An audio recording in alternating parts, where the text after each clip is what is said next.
मैं अभिषेक Jain health and wealth मंत्रा से फिर हाजिर हूँ आप सबके सामने।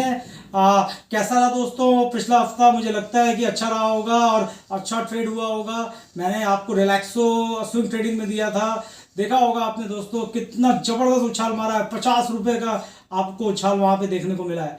तो मैं अभी भी कहूंगा कि अगर आप अपने पोर्टफोलियो में रिलैक्सो को रखना चाहते हैं, बहुत ही शानदार स्टॉक है इन्वेस्टमेंट के लिहाज से। अगर आप देखते हैं तो इसको आप 10 साल 20 साल के फ्रेम में भी रखते हैं तो आप देखेंगे वो रिटर्न आपको मिलेगा दोस्तों जो आपने कभी परिकल्पना भी नहीं करी होगी। तो ये एक बहुत ही अच्छा स्टॉक है। अगर आप यहाँ पे चाहें तो प्रॉफिट बुक कर सकते हैं, बट अगर आप लॉन्ग टर्म में में भी देख रहे हैं तो ये स्टॉक के साथ बने रहिए, बहुत ही अच्छा रिटर्न मिलेगा। क्योंकि इनका सेल्स और कंजप्शन कभी कम नहीं होना, बढ़ना ही है दोस्तों, ये चीज़ को याद रखिएगा। चलिए तो हम लोग करंट न्यूज एंड अफेयर्स की बात करते हैं कि कहाँ क्या क्या मेजर डेवलपमेंट चल रहा है इंडिया मार्केट में, कहाँ पे चल रहा है, कौन से ऐसे सेक्टर है जहाँ पे हम लोग को देखना चाहिए, कौन से ऐसे शेयर्स हैं जहाँ पे हमको नजर रखनी चाहिए। तो मैं आपको सबसे पहले बताना चाहूंगा कि रिलायंस इंडस्ट्रीज की एक बहुत बड़ी खबर है। ये और ब्रिटिश पेट्रोलियम, ये दोनों मिलकर के कृष्ण गोदावरी वेसल्स में अपना सीएनजी का पे काम कर रहे हैं। और ये बहुत बड़ा प्रोजेक्ट है दोस्तों। ये आप जानिए कि ये होने के बाद आने वाले समय में 15% सीएनजी का कंजप्शन इंडिया में जो होगा वो यहाँ से होगा। और इसमें एक 3 अलग अलग प्रोजेक्ट पे काम चल रहा है यहाँ पे। तो एक प्रोजेक्ट का कमेंसमेंट कल से स्टार्ट हो गया है। तो ये बड़ा पॉजिटिव साइन है दोस्तों रिलायंस में, और मुझे लगता है कि ये मार्केट में भी इसका रिस्पॉन्स मंडे को अपने को पॉजिटिव देखने को मिल सकता है। तो यहाँ पे अगर हम रिलायंस पे पोजीशन बनाते हैं तो शॉर्ट टर्म में शायद ये 1800 का सपोर्ट लेवल पे जा सकता है, बट इन्हें लॉन्ग रन हम देखें तो मुझे ऐसा लगता है कि अब यहाँ से रिलायंस में एक अच्छा मोमेंटम देखने को अपने को मिल सकता है। और जो सितंबर का हाईएस्ट था 2300 अबव का लेवल, इसको तोड़ने के लिए बिल्कुल तैयार मुझे यहाँ से रिलायंस इंडस्ट्रीज दिखता है। तो ये मेरी एनालिसिस है, बाकी आप लोग अपनी स्टडी करिएगा, एनालिसिस करिएगा। मैं आपको करंट न्यूज़ बताना चाहता था, वो शेयर किया मैंने आपको। और दूसरा जो मैं मेजर डेवलपमेंट देख रहा हूँ वो मैं देख रहा हूँ दोस्तों अशोक लेलैंड पे।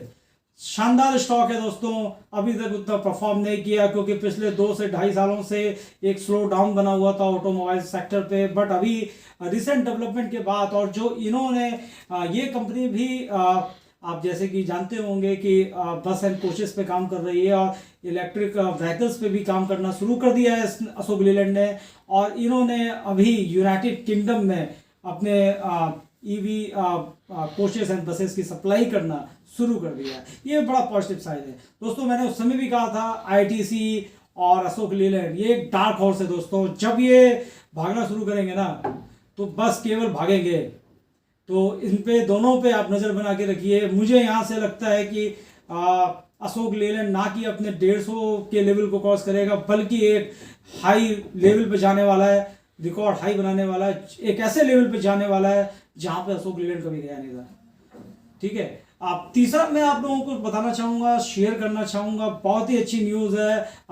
टाटा का जो इनकी कंपनी है जहाँ पे 61% होल्डिंग है, मार्को पोलो, या आप लोगों ने काफ़ी बसेस और रेल आपने वो कोचेस देखी होंगी, बसेस देखी होंगी जहाँ पे टाटा मार्को पोलो लिखा होता है। तो मार्को पोलो में इनका 61% हिस्सेदारी थी, अब ये हिस्सेदारी को 100% करने जा रही है टाटा यहाँ पे। तो ये एक मेजर डेवलपमेंट है। टाटा मोटर्स की अगर हम बात करें तो पिछले 2-2.5 सालों से कुछ अच्छा नहीं रहा है दोस्तों, लॉसेस भी अपने को देखने को मिले हैं। बट जो अभी इलेक्ट्रिक व्हीकल पे जो ये लोग काम कर रहे हैं, जबरदस्त काम कर रहे हैं। और टाटा निक्सॉन के बाद और प्लस ये मार्को पोलो आने के बाद टाटा मोटर्स मुझे लॉन्ग टर्म में एक इन्वेस्टमेंट स्टॉक में बहुत ही अच्छा पिक लगता है। यहाँ पे अगर आप अपनी एक पोजीशन क्रिएट करके लॉन्ग टर्म पे जाएंगे तो एक अच्छा मुनाफा आप लोगों को देखने को मिल सकता है। फिर बोलूँगा कि मेरी पर्सनल राय है, बाकी आप अपनी स्टडी एनालिसिस जरूर करिए। क्योंकि अभी लॉसेस है, परंतु आने वाले समय में जो ये डेवलपमेंट है ये पूरी तरीके से पॉजिटिव है। और मार्को पोलो आने के बाद सोने पे सुहागा, क्या कह सकते हैं। चलिए तो मैं आप लोगों को दोस्तों एक शेयर करना चाहूँगा, अपना लाइफ का एक्सपीरियंस शेयर करना चाहूँगा। ये 2006 की बात है जब मार्केट सेंसेक्स ने पहली बार 10,000 का लेवल क्रॉस किया था। और मुझे याद है इकोनॉमिक टाइम्स का फ्रंट पेज आया था कि अब सेंसेक्स का दूसरा नाम टेंसेक्स है। तो ये पल, कुछ ऐसे इंसिडेंट होते हैं ना दोस्तों जिसको आप भूल नहीं सकते। ये वो पल था। आपको मैं बताऊं कि उस समय मैं सिक्योरिटीज़ कंपनी में था और इतनी ज़्यादा खुशनुमा माहौल था कि क्या बताऊं, मिठाई तक बांटी गई थी, क्योंकि सबके अंदर एक कॉन्फिडेंस आया था कि हाँ यार, यहाँ से मार्केट और ऊपर जाएगा, एक नई ऊंचाइयों को पाएगा, एक नई बुलंदियों को पाएगा। और देखिए रिजल्ट आपके सामने है, क्या हुआ।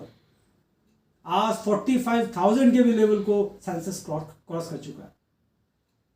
तो in the long run market आपको हमेशा पॉजिटिव रिस्पॉन्स देता है। मुझे याद है कि जब 10,000 का लेवल क्रॉस किया था, वहां पे भी काफी लोग थे, अरे बस कुछ दिन की बात है, मार्केट तो गिरने वाला है, एकदम ढह जाएगा ढह जाएगा।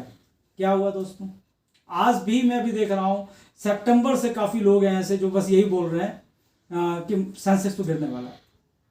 पर दोस्तों जो भी लोग ये बात करते हैं, मैं आप लोगों को एक बात बोलना चाहूंगा, उन लोगों से आप पहले पूछिएगा कि आप मुझे जरा ये बताइए कि सेंसेक्स का फुल फॉर्म क्या है। मैं आप लोगों को यहां पे गारंटी देता हूं 99% लोग सेंसेक्स का फुल फॉर्म नहीं बता पाएंगे। जो ये लोग बोलते हैं ना कि मार्केट हमेशा गिरने वाला है, ये सिर्फ निगेटिव थॉट प्रोसेस है दोस्तों।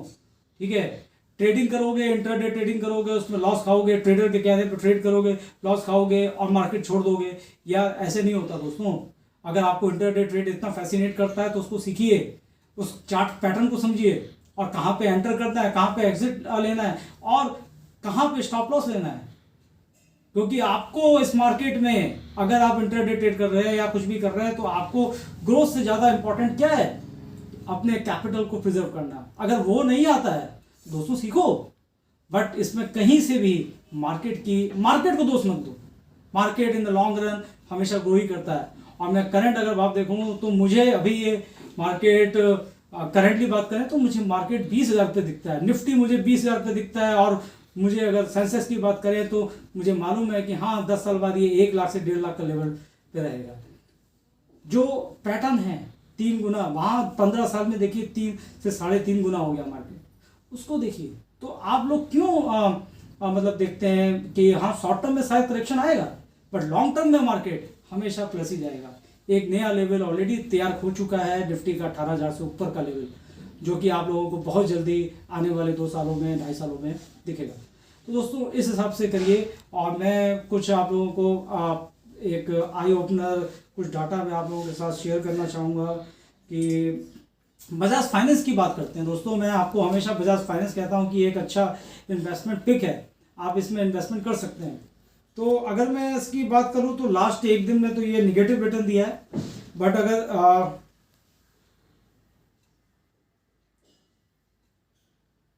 अगर हम मैक्सिमम देखें, जब से ये लॉन्च हुआ है इसका लोवेस्ट पॉइंट 2 रुपये 20 पैसा रहा है। और अगर हम इसके रिटर्न को देखें दोस्तों तो आपको जान के बड़ी हैरानी होगी कि इनका जो रिटर्न है वो रहा है 1,16,537% का। और अगर आप SIP भी करते हैं ऐसे स्टॉक में, ठीक है, तो 215% का रिटर्न आप लोगों को मिलता है। ये डाटा नहीं दोस्तों, ये फैक्ट है। तो आज अगर आपकी छोटी बिटिया है और अगर आपका बेटा है जिसके लिए आपको आगे एडुकेशन के लिए प्लानिंग करनी है, दोस्तों ये कंपनी ऐसी है कि इसमें एक बार अभी 5,000 से ऊपर का भाव है, आप 2 से 4 शेयर खरीद के डाल दो, ठीक है, और भूल जाओ। 20 साल बाद आपको केवल यहाँ से इतना पैसा मिल जाएगा कि आप आराम से अपनी बिटिया की शादी कर सकते हैं, बच्चों की पढ़ाई कर सकते हैं। तो कुछ इस तरह का प्लान करिए, क्योंकि सोचिए जिसने 2 रुपये 20 पैसे पे लिया था, आज इसका भाव कितना है, मोर देन 50-100। तो ये इन्वेस्टमेंट पिक है। अभी भी आप जितने बार देखेंगे ये आपको शेयर ही महंगा ही दिखता जाएगा। ये मैंने आपको एक एग्जांपल दिया है, क्योंकि लोगों को ऐसा लगता है कि MRF सबसे महंगा शेयर है, पर दोस्तों ऐसा नहीं है, उससे भी बड़े बड़े शेयर मार्केट में हैं। टेक एग्जांपल अगर हम MRF की बात करें, उसकी ओरिजिनल प्राइस 20 पे शुरू हुआ था और आज 72,000 एंड अबव है। बट अगर हम मदरसन सुमी को देखते हैं, ठीक है, 12 पैसे का शेयर था, यानी कि अगर आप 1 रुपये लगाए होते तो आपको 8 शेयर मिलता। और अगर आज करंट भाव 145 से 150 के बीच है, तो आप बताइए कौन सी कंपनी का शेयर का भाव ज़्यादा है। ये कैलकुलेशन करने वाली दोस्तों बात होती है। आप केवल करंट रेट को देख करके वैल्यूएट नहीं कर सकते कि वो शेयर ने क्या रिटर्न दिया है या उसमें ग्रोथ पोटेंशियल क्या है। बट हाँ, हम लोगों को ये चीज़ समझना जरूरी है कि कौन से ऐसे सेक्टर हैं, कौन से ऐसे बिजनेस मॉडल हैं जहाँ पे हमको इन्वेस्टमेंट करना है। For example non ferrous metals और मेटल्स स्पेस को मैं देखूँ तो वो कभी भी इन्वेस्टमेंट पिक नहीं हो सकता, क्योंकि वो एक ट्रेडिंग पिक ही रहेगा। फॉर एग्जांपल मैं आपको हिंडाल्को का देना चाहूँगा। हिंडाल्को का एक लेवल है, मैक्सिमम 300 तक जाता है और लोवेस्ट 60 to 65 तक जाता है। तो ये एक लेवल है दोस्तों। जब ये आपको नीचे मिले तो वहाँ पे बाय करिए, और फिर जब ऊपर जाए तो वहाँ पे आप सेल करिए और एक प्रॉफिट बुक करिए। बट अगर आप इन्वेस्टमेंट करना चाहेंगे ऐसे स्टॉक पे तो 5 साल पहले भी देखना तो यही रेट पे था, 5 साल बाद भी आप देखोगे तो यही रेट मिलेगा, क्योंकि ये सब ट्रेडिंग स्टॉक है। ये बात आपको समझना पड़ेगा, कौन से इन्वेस्टमेंट पिक हैं ये आपको समझना पड़ेगा। जैसे कि अभी आपने देखा होगा कि D2C sales and B2B sales का बिजनेस डे बाई डे बढ़ता जा रहा है, जब से ऑनलाइन शॉपिंग और ये सब चीज़ें बढ़ती जा रही हैं।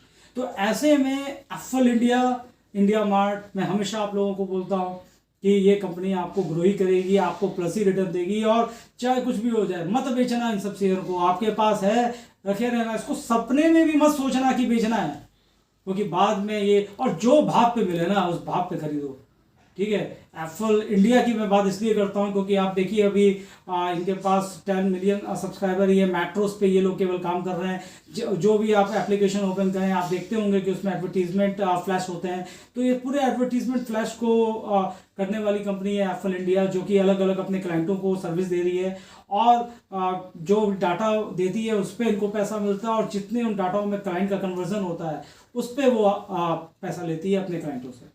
तो आने वाले समय में ग्रोथ दिखती है, क्योंकि ये मुझे लगता है कि आज आने वाले समय में ये 100 मिलियन कस्टमर्स से ज़्यादा होंगे, क्योंकि अभी मेट्रोस में जो ये है इसकी पॉपुलैरिटी ऑनलाइन शॉपिंग की उतनी हमारे छोटे शहरों में नहीं हुई है। बट आने वाले 5 साल बाद क्या होगा, 10 साल बाद क्या होगा, 15 साल बाद क्या होगा, मुझे बोलने की जरूरत नहीं है, आप खुद समझ सकते हैं कि क्या होगा। तो ऐसे सिचुएशन पे एप्पल इंडिया, इंडिया मार्ट जैसी कंपनी, अब इंडिया मार्ट की हम बात करें, मैं इंडिया मार्ट की बात क्यों करता हूँ, क्योंकि आप देखिए कि जब से लॉकडाउन हुआ है तब से इनका सेल्स रेवेन्यू लगातार बढ़ता जा रहा है, क्योंकि हर लोग ऑनलाइन अपनी मार्केटिंग, ऑनलाइन एडवर्टीजमेंट के लिए काम करने लगे हैं, और इंडिया मार्ट इस चीज़ में सबसे बड़ी कंपनियों में से एक है। यहाँ पे अगर आप अपना करते हैं तो आपकी डिजिटल मार्केटिंग होगी और आपको अच्छे रेस्पॉन्स भी आएंगे। और इनकी कॉस्टिंग आप यकीन नहीं मानेंगे, 60% कॉस्टिंग इन लोगों ने कम कर दी है लॉकडाउन के बाद, क्योंकि हर आदमी वर्क फ्रॉम होम से काम कर रहा है। इनका जो ऑफिस भी था मेन नोएडा में, वो इन्होंने बंद करके छोटा सा ऑफिस शिफ्ट कर लिया, और कॉस्टिंग इनकी 60% कम हो गई, और सेल्स रेवेन्यू बढ़ता जा रहा है। तो आपने देखा होगा कि 4400 से ये शेयर आज फ्राइडे सेशन में इसने 6100 का लेवल तोड़ दिया। और जितने बार आप सोचेंगे ना दोस्तों, ये आपको महंगाई ही दिखेगा। और अगर आप इसके बाद चाह रहे हैं, अगर मुझे 2-3 कंपनियों के बाद अगर कहीं पर ज़्यादा ग्रोथ दिखती है, और अगर आप यूएस मार्केट में एक्सपोजर ले सकते हैं, आपके पास इतना है, तो आप कुछ गूगल जैसी कंपनी में, फेसबुक जैसी कंपनी में, या टेस्ला जैसी कंपनी में इन्वेस्ट कर सकते हैं। कल भी यूएस मार्केट में देखिए तो टेस्ला सबसे ज़्यादा गेनर स्टॉक में था, और वहाँ पे भी कुछ आप यूएस मार्केट में इन्वेस्ट कर सकते हैं। बट अभी जो करंट प्लानिंग हम देखते हैं उस हिसाब से आने वाले 5 सालों की प्लानिंग देखते हैं, तो 5 गुना रेवेन्यू सबसे ज़्यादा बढ़ने वाला है, तो वो है गूगल का। तो ऐसे कंपनी में अगर आप निवेश कर सकते हैं, क्योंकि कर सकते हैं अगर आप यूएस मार्केट का भी एक्सपोजर और ले सकते हैं तो। अदरवाइज जो मैंने आपको 2-3 कंपनियां बताई हैं, one of the best pick है लॉन्ग टर्म में, अगर आप इन्वेस्टमेंट के लिए देखना चाहें तो। धन्यवाद, मिलता हूँ मैं फिर जल्दी कोई नए आइडिया के साथ, नए स्टॉक आइडिया के साथ, और हमेशा आप लोगों के साथ मैं बना रहूँगा। आपका अपना अभिषेक जैन।